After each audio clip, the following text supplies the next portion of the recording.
Minutes. We'll bring you the results later on in the show. For more, let me bring in my good friend and a man who I know is a warrior for the people, Senator Bernie Sanders, independent from Vermont. Senator, good to have you with us tonight.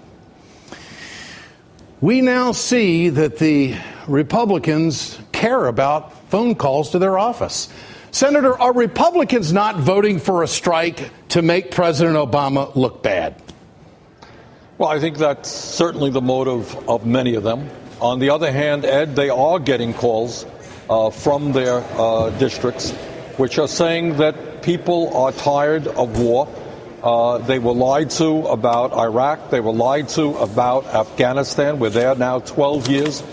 And as you've just indicated, very passionately and correctly, what the people of this country want right now is a focus on the part of the Congress and the president to start ending the collapse of the middle class, record high poverty levels, growing income and wealth inequality in America, and most importantly, the need to create millions of decent paying jobs and to put our people back to work. That is what the American people want. Are the Republicans interested in those issues? Absolutely not. And you're quite right that on every significant issue facing our country, where the American people want action, the Republicans are saying very much the opposite. Whether it is saving Social Security, Medicare, and Medicaid, asking the wealthy to start paying their fair share of taxes, doing away with corporate loopholes, rebuilding our infrastructure, the Republicans are saying no, no, no. So you're right in saying that if they are serious about listening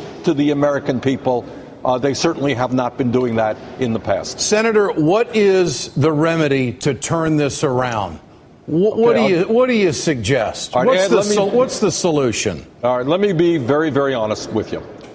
And I'll tell you this, that what the President of the United States has got to do, and I got to tell you, a lot of people are disappointed in the President in terms of this war effort, in terms of the NSA business, etc. This president has got to say, and be honest about it, and say, look, our country today faces enormous crises. We are moving in the wrong direction.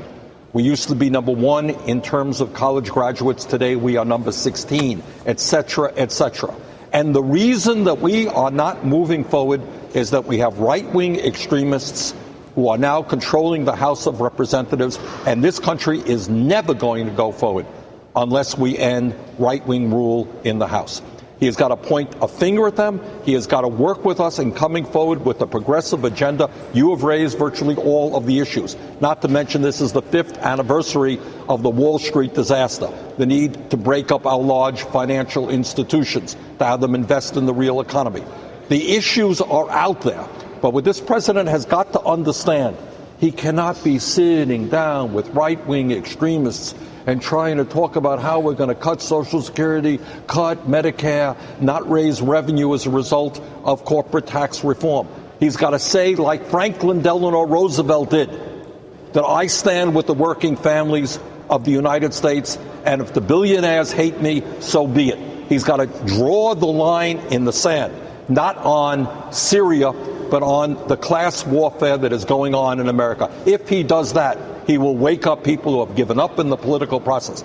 The vast majority of the people, as you've just indicated, on issue after issue after issue, are on our side. They know the rich are getting richer. Corporations are making record-breaking profits. Wall Street is doing phenomenally well, while the middle class disappears.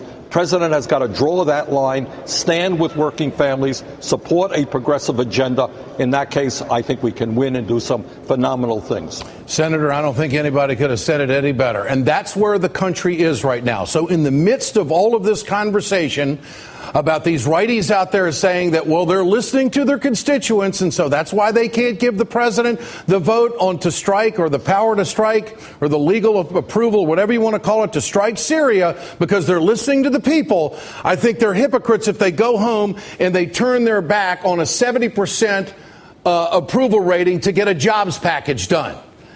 I mean, it just is amazing. And the only way this is going to happen is if local media people around the country hold these righties accountable. Well, you wanted this when it was a high percentage, but you didn't want the background checks at 91%.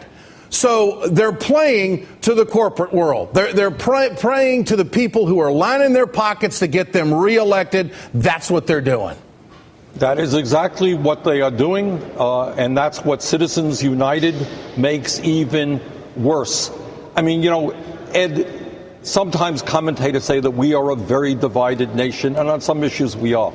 But on all of the issues you talked about, the need to protect Social Security, Medicare, and Medicaid, the need to create millions and millions of decent-paying jobs. Do you know what African American youth unemployment is today in this country? It's staggering low. Yeah. It's over 40%. That's a generation of kids who we are leaving behind. The American people want to deal with that. They want to raise the minimum wage to a living wage. So there are all kinds of issues out there that bring us together. But the big money interests, the Wall Street guys, are on the other side. Yeah. What we need is the president and Congress to work together to rally the American people. Senator Bernie Sanders, great to have you on the Ed Show always. I appreciate your time, sir.